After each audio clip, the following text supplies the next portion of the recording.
we're also talking about governance, effective governance, transparency, disclosure, direct investment portfolio flows, and private capital.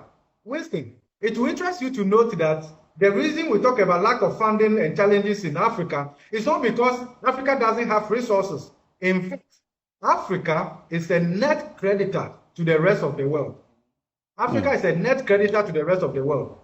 Africa is the only continent, and Ghana for that matter, where water flows upwards and there's redistribution of wealth. It's simply because we have not built governance institutions that fosters trust in government and government institutions that allows us to plow back our own funding to finance our development outcome and own the development process.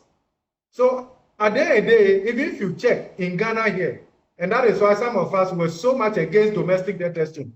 If you check in Ghana here, the upper middle income class are essentially looking at how they can externalize their wealth, invest offshore as a form of security, and the rest of them.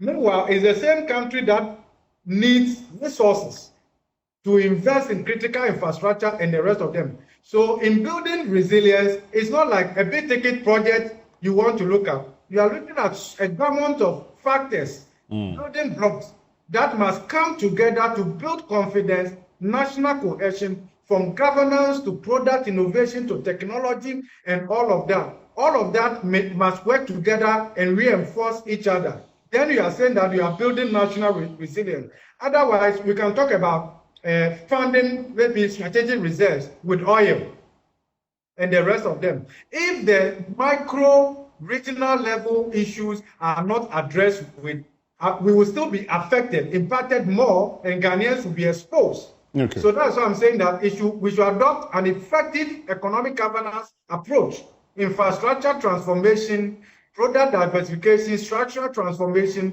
as a package to resilience rather than an isolated case of, let's say, strategic reserves with oil. I'm not saying it's not important, but you can have the oil. The lack of fiscal connectivity, the cartel in the transportation, and all of that will take a lot away from cushioning the average Ghanaian.